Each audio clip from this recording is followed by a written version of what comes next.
Hello, everyone. Before I dive into my story, let me just say this.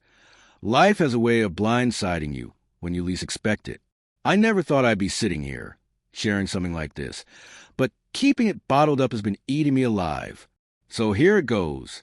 My wife, let's call her Anna, and I have been together for 7 years, married for 5. From the outside, we look like the perfect couple. We had the house, the weekend trips, the dinner parties with friends.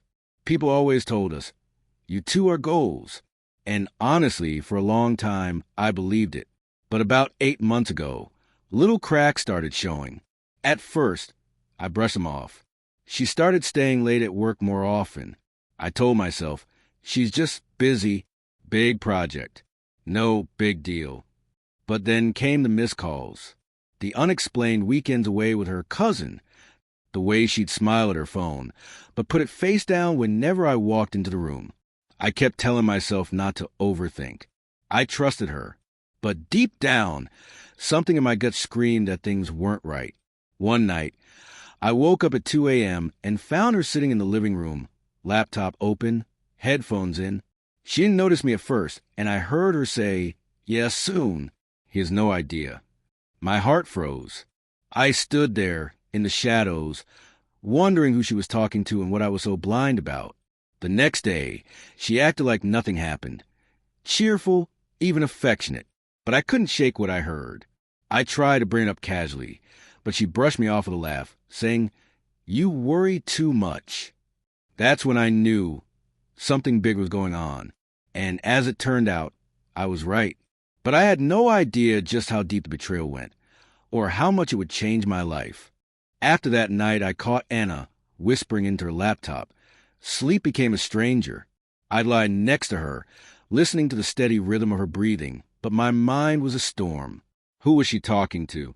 What did she mean by "he has no idea"? The next few days, I tried to act normal. Smile, laugh, make small talk about groceries and work. But underneath, I was watching her, really watching her. And the more I paid attention, the stranger things got. Her phone, for one. It was always with her. She'd even take it into the shower, leaving it on the bathroom counter with the water running. If it buzzed while we were watching TV, she'd angle the screen away from me. And when I asked who it was, she'd answer with the same line every time. "Oh, just work." But one evening, she slipped up. I was cooking dinner, spaghetti, her favorite, and she was scrolling on the couch. Her phone buzzed, and without thinking, she picked it up. For a split second, before she realized I was looking, I saw the name light up across the screen. D. Just a single initial. No last name. No emoji. Just D. Her eyes flicked up and met mine. And in that instant, I swear she knew I'd seen it. She turned the phone face down so fast you'd think it burned her hand. I tried to play it cool. "Who's D?" I asked as casually as I could. She smiled too quickly, too rehearsed. "Oh, just someone from work. We're planning a holiday party." But my gut twisted. She didn't even blink before lying. That night, after she fell asleep, I lay there staring at the ceiling. My chest felt tight. I wanted to grab her phone and check, but it was locked with a passcode she'd never shared. And something told me if I pushed too hard, she'd only get better at hiding things. So instead, I waited. The break came a week later. She was in the shower, and for once, she left her phone on the nightstand, buzzing over and over again. I picked it up. Still locked, but the notification preview flashed across the screen before fading. It was from D, and the message said, "Just a little longer. He'll never see it coming." My whole body went cold. I sat there, phone trembling in my hands, heart pounding in my ears. Whoever D was, they weren't just a work friend. And whatever Anna and D were planning, it had everything to do with me. I put the phone back before she came out, but my world had shifted. It wasn't paranoia anymore. It wasn't stress at work or me overthinking. It was real. The woman I married was hiding something dangerous enough that she had an accomplice. And in that moment, one thought kept repeating in my head, louder than anything else.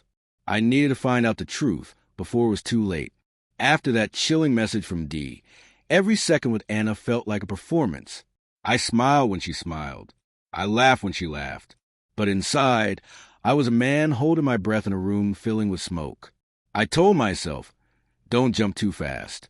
Watch. Wait. She'll make a mistake. And she did. One Friday evening, Anna announced she was going out for a girls' night. I nodded, pretending not to care. She dressed up too much, if you ask me. Red lipstick, heels, that black dress she usually saved for special occasions. Her phone buzzed just as she was about to leave. She glanced at it and smiled to herself before sliding it into her purse. That smile wasn't for me. After she left, I sat in the living room staring at the clock. My chest felt like it had a brick sitting on it. Finally, I decided to step outside for some air. That's when I noticed something. She left her work bag behind, the same one she never let out of her sight. At first, I hesitated, but the curiosity, the dread, the need to know, it all overpowered me. I unzipped it. Inside was her laptop, some receipts, and a small notebook. I flipped it open. Most of the pages were blank, but on the last page, in her neat handwriting, there were just 2 lines. Saturday, 9 p.m. Don't forget the bag.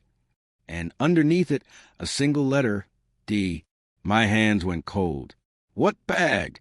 What's Saturday? What was she planning? I shoved the notebook back just as I heard the front door unlock. Anna stepped inside, her face pale, her breathing quick like she'd been caught running. But then she froze. Her eyes darted from me to her work bag sitting open on the table. For a split second, her mask slipped. Pure fear flickered across her face. Then, just as fast, she forced a smile. "Oh," she said lightly, walking over. "You were looking for something?" I tried to keep my voice steady. "Yeah, just a grocery list. Thought you wrote it down in here." She laughed too loud, too sharp. "You should have just asked." She zipped the bag shut and hugged it to her chest like it was made of gold. Then she walked away, humming under her breath. But I noticed something she didn't. When she grabbed the bag, a small corner of an envelope had slipped out of the side pocket, and written on it, in black marker, was one word: flight. My stomach dropped. That night, she curled up beside me in bed like nothing was wrong. But I lay awake, staring at the ceiling, my mind racing. Who was D? What was his bag? And why was my wife planning something involving a flight at 9 p.m. on Saturday? I didn't know the answers yet. But one thing was certain. Anna wasn't just lying. She was planning something big. And whatever it was, it had everything to do with me. Saturday arrived like a storm I couldn't stop. The whole day, Anna was restless. She kept checking the clock, pacing the house, and guarding that bag like it was a lifeline. By evening, she was dressed sharp again, this time in all black. No excuses, no explanations. Just a quick, "I'll be out for a while. Don't wait up." But I couldn't take it anymore. I wasn't going to sit on the sidelines while my own wife plotted something behind my back. As she picked up the bag and headed for the door, I stepped in front of her. "Where are you going, Anna?" She froze, her eyes darting to the door, then back to me. "I told you it's work." "Work?" I snapped. My voice came out louder than I intended. "At 9 o'clock on a Saturday night? Dressed like that? With a mysterious bag you won't let me touch." Her lips parted, but no sound came out. For the first time, I saw a genuine panic flash across her face. "I saw it, Anna." I pressed on. "The notebook. The note about Saturday. About the bag. And don't you dare tell me again it's work. Who's D? What flight are you taking? And why are you lying to me?" Her whole body stiffened. The color drained from her face. And then she laughed. Not a normal laugh. A cold, hollow laugh that made my skin crawl. "You really shouldn't have gone through my things," she whispered. "Don't turn this on me." I shouted. My hands were trembling. For months I've been pretending not to notice. The late nights, the calls, the messages. Do you think I'm blind? I know something's going on, and you're going to tell me right now. Silence. Then, slowly, she set the bag down on the table. She looked at me with eyes I barely recognized. Hard, calculating, almost dangerous. "You want the truth?" she said quietly. "Fine, but you're not going to like it." My throat went dry. I braced myself. She leaned closer, her voice barely above a whisper. "D isn't just a name. It's a plan. A plan you were never supposed to find out about. And if you really loved me, if you really trusted me, you would have stayed out of it." "What plan?" I demanded, my chest pounding. Her lips curved into a faint smile. "The kind that changes everything." Before I could respond, her phone buzzed on the table. One new message. From D. It said, "We're ready. Don't be late." Anna snatched the phone, grabbed the bag, and looked me dead in the eye. "You can either trust me and stay out of this, or you can ruin both our lives tonight." And with that, she headed for the door. I stood frozen, every nerve in my body screaming. Do I let her go and live with the lies? Or do I follow her and finally uncover the truth she's been hiding? I didn't know what choice I'd make in that moment, but I knew one thing for certain. Whatever was inside that bag, whatever Dee had planned, it was about to explode into my life whether I was ready or not. I couldn't let her walk out that door. Not after everything I'd seen, not after months of lies. So I waited. I gave her a few minutes head start, then grabbed my car keys and followed. My hands were slick on the steering wheel, my heart pounding so loud I could barely hear the engine. Anna's car pulled onto the highway, moving fast, almost too fast. She wasn't just meeting a friend. She was on a mission. After 20 minutes, she exited near the airport. My stomach clenched. The notebook, the word flight. It was all connecting now.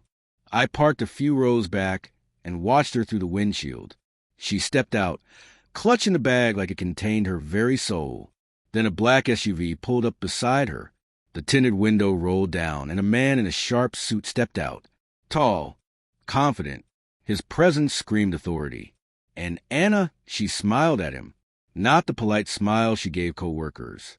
Not the soft smile she used to give me. This was different, fierce, almost conspiratorial. The man took the bag from her hands, opened it slightly, and gave a satisfied nod. He said something I couldn't hear, then placed a hand on her shoulder, as if they were partners in something much bigger than I could imagine. I strained my eyes, trying to catch a glimpse inside the bag. And then I saw it, just for a second, before he zipped it closed again. Stacks of money, bundles upon bundles, wrapped tight in rubber bands. My mouth went dry. My wife wasn't cheating. She was smuggling. The man handed Anna a boarding pass. She nodded, tucking it into her purse. Then, as if sensing something, she turned her head. For a moment, I thought she'd spotted me. My chest locked up. But no, she just adjusted her hair and walked inside the terminal with him. I sat frozen in my car, the pieces spinning together in my head. The late nights, the whispered calls, the secrecy. It wasn't about love. It wasn't about Dee being some affair. It was about money, about a plan I was never meant to see. And the man in the suit, the SUV, the way he carried himself, whoever Dee was, he wasn't some random fling. He was dangerous, powerful, and Anna, my Anna, was right in the middle of it. That's when the SUV driver noticed me. Our eyes met in the rearview mirror. He reached for something in his coat. Panic shot through me. I turned the key, slammed the gear shift, and sped out a lot before I could see what he was pulling out. Back on the highway, my hands shook uncontrollably. My wife wasn't just lying. She was involved in something criminal. And now I'd been seen. I wasn't just suspicious anymore. I was a liability. I didn't sleep that night. I couldn't. Every time I closed my eyes, I saw Anna smiling at that man.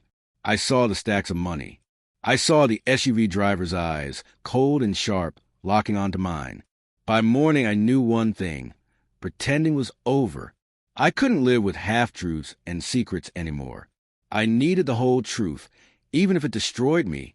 When Anna came home, she looked exhausted but oddly calm, like someone who just finished a long day at the office. She tossed her heels by the door and poured herself a glass of water. I stepped into the kitchen. "We need to talk." Her eyes narrowed. About what? About the airport. About Dee. About the money in that bag. The glass slipped from her hand and shattered on the floor. For a second, she just stared at me, her face pale, her jaw tight. Then she whispered, "You followed me." "Damn right I did," I said, my voice shaking with rage and fear. "You've been lying to me for months. I saw it all, Anna. The cash. The man. The boarding pass. What the hell are you involved in?" Her silence was louder than any answer. Finally, she sank into a chair, covering her face with her hands. "You weren't supposed to know," she murmured. "You could have stayed safe if you never asked questions." "Safe?" I snapped. "You've dragged me into something dangerous without even telling me. I'm your husband, Anna. I had a right to know."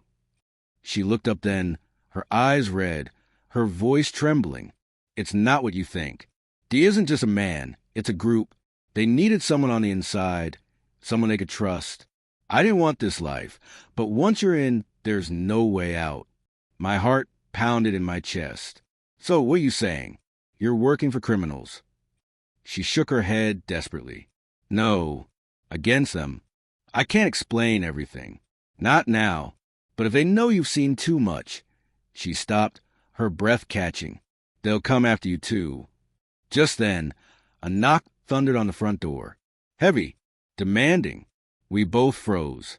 Anna's face drained of all color. She whispered, "It's them." For a moment, time stood still. My mind raced. Should I run? Call the police? Trust her?